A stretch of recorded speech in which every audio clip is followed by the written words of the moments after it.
بسم اللہ الرحمن الرحیم۔ طالب علم کے لیے آداب علم میں سے ایک ادب محنت شرط ہے۔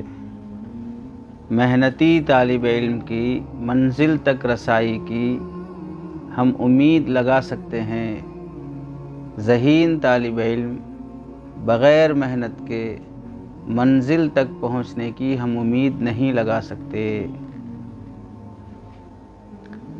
محنت کرنے والے میں کبھی بھی احساس کمتری نہیں ہونا چاہیے۔ محنت کرنے والے میں کبھی بھی احساس کمتری نہیں ہونا، یعنی میں محنت کیا تو بھی کچھ بھی حاصل نہیں ہو سکتا میرے کو، میں نہیں پڑھ سکتا، میں نہیں لکھ سکتا، میرے کو یاد نہیں ہوتا، میں پڑھ کے بھی فائدہ نہیں، میرے کو یہ سب سمجھ میں نہیں آتا۔ ایسی سوچ طالب علم میں ہرگز نہیں ہونا چاہیے۔ ایسی سوچ والا طالب علم کبھی آگے نہیں بڑھ سکتا۔ طالب علم کی سوچ ہمیشہ یہ ہونی چاہیے کہ میں کر سکتا ہوں، میرے کو حاصل ہو سکتا ہے، میں یہ یاد کر سکتا ہوں، میں یہ لکھ سکتا ہوں۔ یہ سوچ طالب علم میں ہونا چاہیے کہ طالب علم میں محنت ہونا چاہیے اور احساس کمتری نہیں ہونا چاہیے۔ احساس کمتری بھی عیب ہے، احساس برتری بھی عیب ہے۔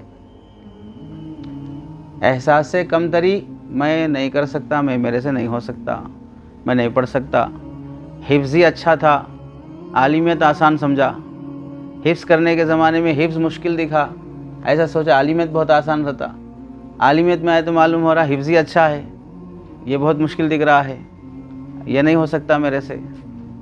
ایسی سوچ طالب علم میں نہیں ہونی چاہیے۔ احساس برتری میں سب سے بہت اچھا کر کے دکھاتا ہوں، میں ہی اچھا کرتا ہوں، دوسرے کوئی بھی نہیں کر سکتے، ایسا بھی نہیں ہونا چاہیے۔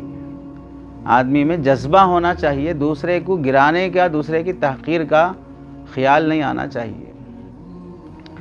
آج کل مدارس میں پڑھنے والے طلباء میں ایک کمزوری جو پائی جاتی ہے وہ یہ ہے کہ میرے سے یہ کام نہیں ہو سکتا، میں یہ یاد نہیں کر سکتا، میں یہ پڑھ نہیں سکتا۔ یہ نہیں ہو سکتا کے تصور کی وجہ سے آدمی بڑے بڑے کام کر سکتا ہے، پھر بھی یہ تصور اسے کرنے نہیں دیتا۔ جس آدمی کو اونچی اڑان اڑنا ہو، اس کے عزائم بھی بلند ہونے چاہیے۔ ایک بڑا عالم بننا ہے، دین کا خادم بننا ہے، قوم کا رہبر بننا ہے، تو ایسے آدمی کی سوچ بھی بلند ہونی چاہیے۔ چھوٹی سوچ والا آدمی قوم کا رہبر نہیں بن سکتا۔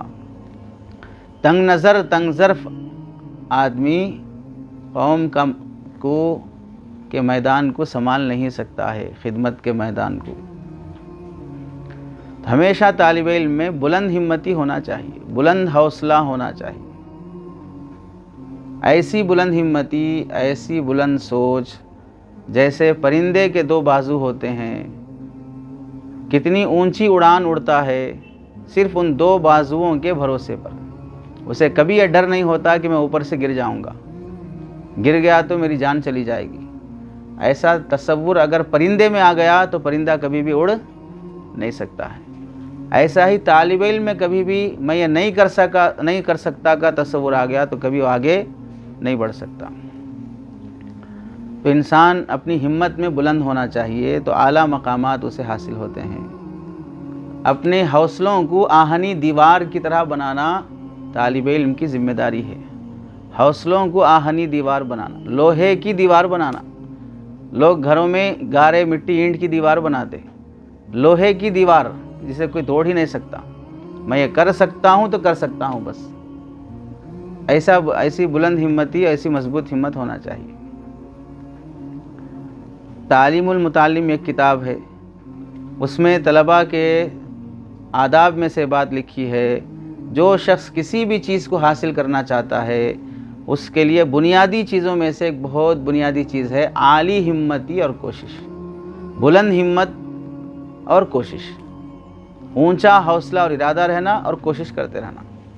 مثال کے طور پر اگر کسی طالب علم نے یہ ارادہ کر لیا کہ میں اپنے زمانے طالب علمی میں حضرت اشرف علی تھانوی رحمۃ اللہ علیہ کی پوری کتابوں کا مطالعہ کر لوں گا، اشرف علی تھانوی رحمۃ اللہ علیہ کی کتابیں 800 سے 1000 کتابیں ہیں ان کی. تو اگر پورے زمانے طالب علم میں 1000 کتابیں نہیں پڑھ سکا 500 تو پڑھ لیتا, 500 نہیں پڑھ سکا تو 250 تو پڑھ لیتا. ارادہ اور حوصلہ 1000 کتابوں کا رہا تو کم از کم 1/4 بھی حاصل ہو گیا تو 250 کتابیں پڑھ لے سکتا. اور اگر وہ 1000 کتابوں کا ٹارگٹ ہی نہیں بنایا تو پوری زمانے طالب علم میں 1 کتاب بھی مکمل نہیں کر سکتا, کیونکہ اس کا ارادہ ہی نہیں تھا پڑھنے کا. ایسے ہی امام محمد رحمۃ اللہ علیہ کی فقہ پر لکھی ہوئی بہت بڑی بڑی کتابیں, وہ تمام کتابیں پڑھنے کا ارادہ کر لیا تو تمام نہیں بھی پڑھ سکا تو آدھی پڑھ لے گا, آدھی نہیں پڑھ سکا تو ربع پڑھ لے گا. لیکن حوصلہ ہونا چاہیے کہ میں پورا پڑھوں گا, پورا یاد کروں گا. پورا نہیں کر سکا تو کچھ تو بھی کر لے گا, لیکن حوصلہ پورا کرنے کا ہونا چاہیے. اسی کو عربی میں کہا جاتا ہے ما لا یدرک کلہ لا یترک کلہ. اگر کوئی چیز تمہیں پوری حاصل نہیں ہو سکتی تو ایسی بیوقوفی بھی مت کرو کہ وہ پوری چیز ہی چھوڑ دو. وہ پورا نہیں مل سکتا بول کر پورا حاصل بھی نہیں کرے. جتنا حاصل ہو سکتا اتنا تو حاصل کر لو. جیسے مثال کے طور پر مدرسے میں کھانا بنتا ہے 50-60 طلباء کا, تو 50-60 طلباء کا کھانا ایک طالب علم پورا کھا نہیں سکتا ہے, لیکن اپنے حصے کا تو کھا سکتا ہے. 60 طلباء کا کھانا پورا ایک طالب علم کھا سکتا ہے, لیکن اپنے حصے کا بالکل کھا سکتا ہے. تو اپنے حصے کا تو کھا لو. میں پورا کھانا نہیں کھا سکتا بول کے کبھی اپنے حصے کا بھی چھوڑ کے گئے نہیں چھوڑے, تو پھر اپنے حصے کی تعلیم کیوں چھوڑ دیتے ہو, اپنے حصے کا مطالعہ کیوں چھوڑ دیتے ہو. تو اپنے حصے کی محنت تو بہر صورت آدمی کو کرنا چاہیے. اللہ کے نبی علیہ السلام فرماتے ہیں کہ اللہ تعالیٰ کے حوالے سے ان اللہ تعالیٰ یحب معالی الامور ویکرہ صفصافہا. اللہ تعالیٰ تمام کاموں میں بلند ہمت لوگوں کو پسند کرتے ہیں. جو بھی آپ کام کریں بڑا کر کے دکھانا, ایسے جو حوصلے رہتے ہیں معالی الامور, بلند حوصلے والوں کو اللہ بہت پسند کرتے ہیں. اور جو پست ہمت ہوتے ہیں, میں یہ نہیں کر سکتا, میرے سے نہیں ہو سکتا, پست ہمت لوگوں کو اللہ پسند نہیں کرتے.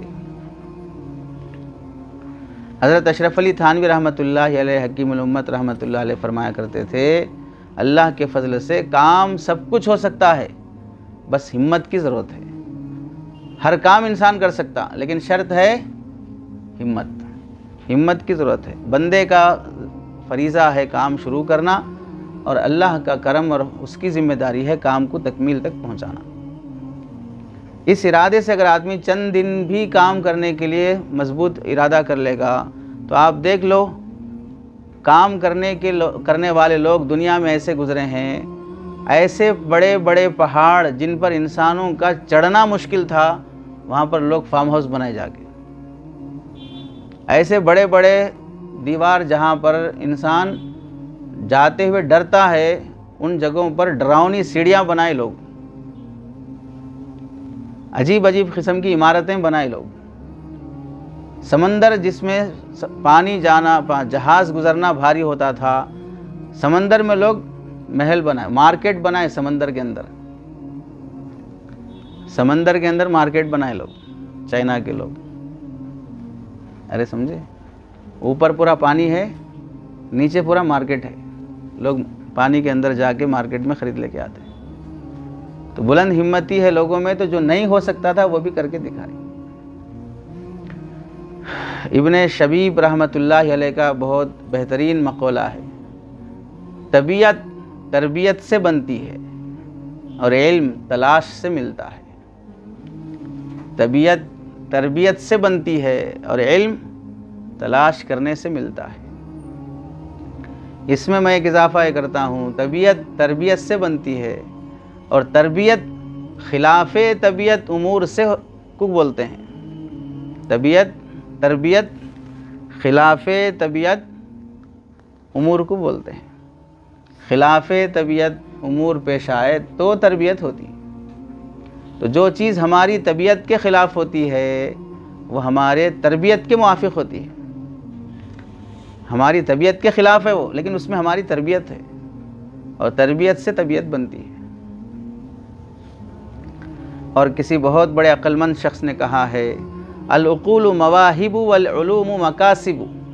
العقول مواہب، عقل تو وہابی چیز ہے، اللہ کی طرف سے دی جاتی ہے. عقل مارکیٹ میں 10 روپے 5 روپے پہ عقل خرید کے نہیں لا سکتے. 2 ml عقل دو، 4 ml عقل دو، 2 گرام عقل دو، 4 گرام عقل دو. مارکیٹ میں عقل نہیں ملتی ہے، عقل اللہ کی طرف سے دی جاتی ہے. لیکن علم آدمی محنت سے حاصل کرتا ہے. العقول مواہب والعلوم مکاسب، کسب سے حاصل کیا جاتا ہے. تو جو آدمی جیسی محنت کرے گا اس قدر اس کی محنت پر اللہ تعالیٰ علم سے نوازتے جائیں گے. اس لیے آدمی کو بلند ہمتی کے ساتھ میں کر سکتا ہوں، میں پڑھ سکتا ہوں، ایسے جذبے کے ساتھ محنت میں لگا رہنا چاہیے. جنگل کا سفر آدمی کرنا کتنا مشکل ہوتا ہے، لیکن کتنے لوگ ہیں جو جنگل میں ہی زندگی گزارتے ہیں. ہمت بلند ہے تو جنگل میں زندگی گزارنا بھی آسان ہے. پست ہمت ہے تو جنگل میں اس راستے سے گزرنا بھی آدمی کو ڈر لگتا ہے، نہیں رات میں وہ راستے سے نہیں جا سکتے ہم. جبکہ کئی خاندان اسی جنگل میں پڑاؤ ڈال کے رہتے. تو دونوں میں فرق سمجھ میں آیا. ہمت ہے تو جنگل میں ہی زندگی گزار رہا ہے، ہمت نہیں ہے تو جنگل کے راستے سے گزرنا بھی بھاری لگ رہا ہے.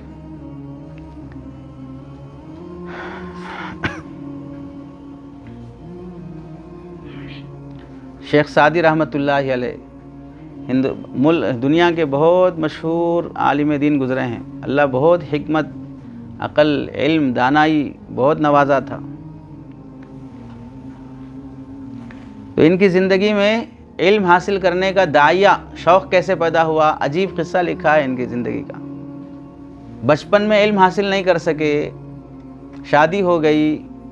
شادی ہونے کے بعد بیوی کے ساتھ ایک بار دسترخوان پہ بیٹھ کے کھانا کھا رہے تھے. بیوی بہت شریف تھی، جیسے ملک کا پرائم منسٹر ہے. تو کسی بات پر بیوی ناراض ہو گئی. ناراض ہو کر شوہر کو دسترخوان پر کھانا کھاتے وقت چمچہ لے کے مار دیے. کون؟ بیوی شوہر کو چمچہ لے کے مار دی. تو حضرت شیخ سعدی رحمۃ اللہ علیہ کے دل میں خیال آیا کہ اگر میرے پاس کوئی ہنر ہوتا، کوئی علم ہوتا، کوئی کمال ہوتا تو آج مجھے بیوی کے ہاتھ سے مار کھانے کی نوبت نہیں آتی تھی. میرے اندر کوئی کمال نہیں ہے، اس واسطے مجھے یہ نوبت آئی ہے. اس واسطے شادی کے بعد حضرت شیخ سعدی رحمۃ اللہ علیہ علم حاصل کرنے کے لیے نکلے. علم حاصل کرنے کے لیے مختلف علاقوں کا سفر کیا.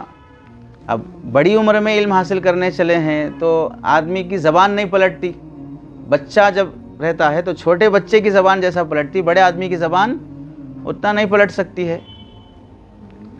اسی واسطے کتابوں میں لکھا ہے، ایک ابو منصور ماتوریدی رحمۃ اللہ علیہ فرمایا کرتے تھے کہ 100 بوڑھوں پر محنت کرنے سے ایک بچے پہ ایک بوڑھے کو جتنا ہم محنت کر کے پڑھا سکتے اتنی محنت میں 100 بچوں کو پڑھا دے سکتے. ایک بوڑھے پہ محنت کرنے میں جتنا ٹائم لگتا اتنے ٹائم میں ہم 100 بچوں کو پڑھا دے سکتے. کیونکہ بچے کی زبان جلدی پلٹتی اور وہ جلدی کیچ کر لیتا ہے، بوڑھے آدمی کی زبان نہیں پلٹتی. تو شیخ سعدی رحمۃ اللہ علیہ بھی بڑی عمر کے ہونے کی وجہ سے زبان نہیں پلٹ رہی تھی، موٹی زبان تھی. تو کچھ بھی یاد کرو زبان پہ نہیں آ رہا ہے. بچے مذاق اڑا رہے ہیں، دوسرے بچے جلدی سبق سنا دیتے لیکن یہ نہیں سنا سکتے چونکہ موٹی زبان ہے، سبق یاد نہیں ہو پا رہا، جلدی زبان پہ نہیں چڑھ رہا ہے. تو ایسے ایک مرتبہ پریشان ہو کر، مایوس ہو کر یہ طے کر لیا نہ علم حاصل ہو رہا ہے، نہ گھر میں عزت ہے، نہ سکون کی زندگی ہے، کہیں جا کے ڈوب کے مر جائیں گے چلو بول کے چلے گئے. خودکشی کرنے کی نیت سے چلے. سمندر کے کنارے آئے، ایک کنویں کے پاس کھڑے رہے تو دیکھا کنویں کے پاس رسی ڈول سے پانی سینچنے کے لیے جو رسی ڈول لگی ہوئی تھی اس پر ایک لکڑی کا تختہ بھی لگا ہوا تھا. اس تختے کے اوپر سے وہ رسی کھینچی جاتی تھی. تو ایک عورت تختہ سے اور ڈول کھینچ رہی تھی تو فوراً دیکھا کہ تختہ ایک جگہ سے رگڑا کھانے کی وجہ سے گھس جانے کی وجہ سے تھوڑا پتلا ہو گیا ہے، باقی تختہ موٹا ہے. تو اس عورت سے پوچھے کہ یہ تختہ کیوں اس طرح رگڑا کھا گیا، پتلا کیوں ہو گیا؟ تو وہ عورت یہ بولی کہ رسی جو اس کے اوپر سے بار بار ہم کھینچتے رہتے چھوڑتے رہتے کھینچتے رہتے چھوڑتے رہتے، اس کی وجہ سے یہ موٹا تختہ بھی کیا ہو گیا؟ پتلا ہو گیا۔ تو بار بار کسی چیز کے زبان اس پہ تختے پہ آتے جاتے رکھنے سے، رگڑا کھانے کی وجہ سے موٹا تختہ بھی پتلا ہو گیا۔ تو ان کے دماغ میں خیال آیا، جب بار بار کسی چیز پر تکرار ہوتا ہے تو اس کا اثر ایک لکڑی کے تختے پہ پڑ سکتا ہے، تو میں تو انسان ہوں، میری زبان پہ اثر کیوں نہیں ہو سکتا؟ اگر میں کسی چیز کو بار بار کروں تو میری زبان پتلی کیوں نہیں ہو سکتی؟ ان کے دل میں خیال آیا۔ تو اس کے بعد پھر کوشش کر کے، اب مرنے کے بجائے میں محنت کر کے موٹی زبان کو پتلی کر کے علم حاصل کرنے کی کوشش کروں گا، یہ سوچ کر آئے، دن رات محنت کرتے ہوئے پڑھنے لگے، مرنے کا ارادہ چھوڑ دیا، پڑھتے پڑھتے 40 سال تک علم حاصل کرنے میں لگا دی۔ 40 سال علم حاصل کرتے رہے، اللہ کو ان کی محنت پر اتنا رحم آیا، اتنا علم اللہ نے دیا کہ آج پوری دنیا میں مشہور ہیں شیخ سعدی رحمۃ اللہ علیہ۔ ان کی 2 مشہور کتابیں ہیں، گلستان سعدی، بوستان سعدی، اور ایک پتلا سا رسالہ ہے کریمہ سعدیہ۔ ارے سمجھے؟ بہت حکمت کی باتیں، بہت دانائی کی باتیں، بہت عقل کی باتیں۔ اللہ لمبی عمر بھی دیا، 40 سال پڑھنے میں لگائے، 40 سال کتابیں لکھنے میں لگائے، 40 سال دنیا کی سیر کرنے میں لگائے، 40 سال اللہ آخری کے 30 سال اللہ کرنے میں لگائے۔ 120 سال کی عمر اللہ نے دی تھی۔ 40 سال پڑھے، 30 سال پڑھنے پڑھانے میں لگائے، 30 سال گھومنے میں لگائے، باقی عمر اللہ کرنے میں لگا دی۔ تو ایک شخص زبان موٹی ہے بول کے عاجز ہو کے خودکشی کرنے چلا گیا، لیکن پھر واپس آ کے محنت کیا تو اللہ تعالیٰ کیسے چمکایا۔ آپ میں سے کسی کا ارادہ ہے خودکشی کا؟ ارے نہیں ہے نا۔ زبان موٹی ہے، دماغ موٹا ہے، جسم موٹا ہے تو مسئلہ نہیں ہے، وہ دبلا ہو سکتا ہے۔ دماغ موٹا ہے یا زبان موٹی ہے، یہ سوچ کر خودکشی کرنے چلے جا رہے ہوں، تعلیم چھوڑ دینے کا ارادہ ہے، گھر واپس چلے جانے کا ارادہ ہے، یہ سب چیزیں پتلی ہو سکتی ہیں۔ دماغ بھی نارمل ہو سکتا ہے، زبان بھی نارمل ہو سکتی ہے، بس آدمی محنت اہتمام سے کرنا چاہیے۔ دوسری مثال، ایک بڑے نحوی گزرے ہیں، امام النحو شیخ یحییٰ رحمۃ اللہ علیہ۔ ان کے حالات میں لکھا ہے، شروع میں ایک کشتی کے ملاح تھے، کشتی چلانے والے، جیسے آٹو ڈرائیور رہتا ویسا کشتی چلانے والے کو بولتے ہیں ملاح۔ آٹو ڈرائیور کی طرح کشتی ڈرائیور، اسے ملاح کہتے ہیں۔ کشتی کے ملاح تھے، اسکندریہ جزیرے میں جہاز ادھر سے ادھر لے جا کے کرائے پہ پیسے وصول کر لیتے تھے۔ علم سے بہت محبت تھی ان کو، لیکن پڑھنا نہیں آتا تھا۔ ایک مرتبہ ایسا ہوا، ان کی کشتی میں چند علماء سوار ہوئے۔ علماء کی گفتگو علمی ہوتی ہے، علماء کی گفتگو علمی ہوتی ہے، تو ان علماء کے درمیان میں آپس میں علمی گفتگو کا چرچا ہوا۔ کوئی مسئلہ ہیرو بول رہے ہیں، کوئی دوسرا مسئلہ وہ بول رہے ہیں، تو ان کی علمی مذاکرات اور ان کی گفتگو کے برابر کان لگا کے سنتے رہے۔ تو علمی باتیں سن کے بہت خوش ہوا۔ تو ان کے دل میں بھی خیال آیا کہ میں بھی علم حاصل کر سکتا ہوں، جب اتنے بڑے بڑے لوگ علم حاصل کر رہے ہیں۔ پھر دل میں خیال آیا کہ بھئی میں 40 سال کی عمر کا ہو گیا، کیسے علم حاصل ہو سکتا؟ اب یہ تو عمر چلی گئی علم حاصل کرنے کی، تو اس لحاظ سے علم حاصل کرنے کا جذبہ بھی ہے، لیکن علم حاصل کرنے کی میری اب عمر نہیں رہی۔ ایسے ہی سوچ رہے تھے، ایک وہ دیکھے کشتی میں کہ ایک چونٹی کھجور چونٹی سے بڑا رہتا ہے، چونٹی کھجور سے بڑی رہتی، تو چونٹی چھوٹی ہے، کھجور بڑا ہے، تو ایک چھوٹی سی چونٹی کھجور اٹھا کر لے جانے کی کوشش کر رہی، چونٹی کھجور اٹھا کے لے جانے کی کوشش کر رہی، تھوڑی دور لے جاتی، پھر گر جاتا، پھر واپس آتے، پھر لے جاتے۔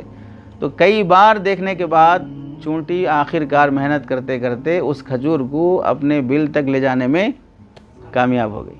تو ان کو اندازہ ہوا کھجور بڑا ہے، چونٹی چھوٹی ہے، محنت جب اس نے کیا تو منزل تک پہنچ گئی۔ تو ایسے علم بڑا ہے یا میری عمر بڑی ہے، لیکن محنت کیا تو میں بھی منزل تک پہنچ سکتا ہوں۔ سبق سیکھنے والا چونٹی سے بھی سبق سیکھ لیتا ہے، سبق نہیں سیکھنے والا استاد سے بھی نہیں سیکھ سکتا ہے۔ سبق سیکھنے والا چونٹی سے بھی سبق سیکھ لیتا ہے، نہیں سیکھنے والا استاد سے بھی نہیں سیکھ سکتا۔ تو ان کے دل میں بھی خیال آیا کمزور مخلوق محنت کرتی ہے تو اللہ اسے نواز دیتے ہیں، وہ مقصود حاصل کر لیتی ہے۔ تو اللہ تو انسان کو اشرف المخلوقات بنایا ہے، چونٹی سے طاقتور بنایا ہے، میں محنت اور مشقت کروں گا تو مقصود کیوں حاصل نہیں کر سکتا؟ تو اسی وقت اپنی کشتی کو بیچ کر علم حاصل کرنے کے لیے نکل گئے۔ علم نحو حاصل کیا، علم لغت حاصل کیا، علم منطق حاصل کیا، پوری مہارت سے اتنا پڑھا کہ اب پوری دنیا میں امام النحو کہلانے لگے۔ تھے کون؟ کشتی ڈرائیور ملاح، لیکن ایک دور آیا کہ وہ مشہور ہو گئے امام النحو کے ذریعے سے۔ تابعی ہیں حضرت عمر بن عاص رضی اللہ تعالیٰ عنہ کو اپنی بہت سی کتابیں لکھ کے دکھائے انہوں، نحو میں، منطق میں، فلاں میں۔ ایک کشتی بان امام بن سکتا ہے نحو کا، منطق کا۔ حضرت عمر بن عاص رضی اللہ تعالیٰ عنہ ان کے اس علمی محنت کو دیکھ کر بہت خوش ہوئی۔ ان دو واقعات سے کیا معلوم ہوا کہ آدمی محنت کرنے میں پیچھے نہیں ہٹنا چاہیے، بڑی عمر میں بھی محنت کیے تو اللہ تعالیٰ ان کو نوازے ہیں۔ ہمارے اسلاف میں بھی ایسے بہت سے واقعات ہیں کہ تعجب ہوتا ہے کہ ان کے نزدیک علم کی قدر کتنی تھی کہ وہ عمر نہیں دیکھے، گرمی سردی نہیں دیکھے، حالات اور ماحول نہیں دیکھے، محنت کی ان لوگوں نے تو اللہ نے انہیں بہت نوازا ہے۔ چنانچہ ہندوستان کا ایک بہت بڑا وزیر گزرا ہے جسے ایران کے بادشاہ کے محل میں اس وزیر کے علمی لیاقت اور ذہانت کا چرچا ہوتا تھا۔ ایران کی حکومت میں ہندوستان کے وزیر کا چرچا ہے، ہندوستان کا ایک وزیر ہے، بہت اچھا ہے، بہت عقل مند ہے، بہت دانا ہے، بہت علم والا ہے، یہ اس کے بارے میں وہاں گفتگو ہوتی۔ اتنا بڑا آدمی تھا وہ، ایک کنٹری میں اس کنٹری کے آدمی کی گفتگو چلنا تو بہت بڑی بات ہے وہ تو ایک وزیر، ایران کا ایک وزیر یہ بولا محفل میں، ٹھیک ہے وہ وزیر بہت اچھا ہے ہندوستان کا، لیکن اس کے اندر ایک کمزوری ہے۔ کمزوری کیا ہے؟ جب بھی اس سے کوئی بات پوچھتے ہیں تو جلدی جواب نہیں دیتا، بہت سوچ کے جواب دیتا، یہ کمزوری ہے اس وزیر میں۔ تو اب ہندوستان کا جو وزیر تھا اسے معلوم ہوا کہ میرے بارے میں فلاں آدمی یہ کمنٹ کیا ہے کہ میں جلدی جواب نہیں دیتا ہوں، سوچ کے جواب دیتا ہوں۔ تو اس وزیر نے جواب لکھا کہ میری وہ کمزوری جو ہے دیر سے جواب دینے کی، اس کی اصل حقیقت یہ ہے کہ جب بھی میرے سامنے کوئی مسئلہ پیش آتا ہے تو میں غور کرتا ہوں۔ اور ایک جملہ بہت بہترین بولا، کیا جملہ بولا؟ کہ میں سوچوں کہ کیا بولوں یہ بہتر ہے اس بات سے کہ میں بول دوں اس کے بعد سوچوں کہ کیوں بولا۔ ارے سمجھے، میں یہ سوچوں کہ کیا بولوں یہ بہتر ہے اس بات سے کہ میں بول دوں اس کے بعد سوچوں کہ کیوں بولا۔ سوچنا تو دونوں جگہ پر ہے، تو بولنے سے پہلے سوچوں یا بول کے بعد سوچوں، بولنے کے بعد سوچوں، یہ دونوں میں سے کون سا بہتر ہے؟ تو میرے کو دیر جو لگتی ہے وہ سوچ کے بولنے میں لگتی ہے، بولنے کے بعد سوچنے میں نہیں لگتی۔ سمجھ گئے؟ بیوقوف آدمی سوچ کے بولتا ہے، ہاں؟ بیوقوف آدمی بول کے سوچتا ہے، عقل مند آدمی سوچ کے بولتا ہے۔ تو یہ بہت بڑا حکیم، بہت حکمت والا عقل مند تھا۔ تو اس سے پوچھے کہ بھئی اتنا زیادہ علم آپ کیسے حاصل کیے؟ تو جواب کیا دیا؟ کوے کی طرح صبح سویرے علم حاصل کرنے کے لیے اٹھ جاتا تھا۔ پرندے صبح صبح اٹھ جاتے ہیں، ان کو اٹھانے کے لیے کوئی استاذ نہیں جاتے، ایسے سمجھے؟ پرندے صبح صبح اٹھ جاتے ہیں، ان کو اٹھانے کے لیے کوئی استاذ نہیں جاتا۔ گدھے کی طرح محنت کرتا رہا، گدھے کی طرح محنت کرتا رہا، اور بہت زیادہ حرص رہی مجھے علم حاصل کرنے میں۔ ان تین باتوں کی وجہ سے مجھے یہ علم حاصل ہوا ہے۔ صبح سویرے اٹھ جانا، محنت کرنا، صبح سویرے اٹھ جانا، دیر سے نہیں اٹھنا، صبح کی برکت حاصل کرنا۔ صبح کا پڑھا ہوا آدمی جلدی نہیں بھولتا ہے، صبح کا پڑھا ہوا بہت یاد رہتا ہے، اس واسطے صبح کا ٹائم آدمی پڑھنے میں لگانا، وہ چیز نہیں بھولتا آدمی۔ اس سے ایسا سمجھ لو کہ رات کے 10، 11، 12 بجے تم کوئی بات 10 ٹائم پڑھنا،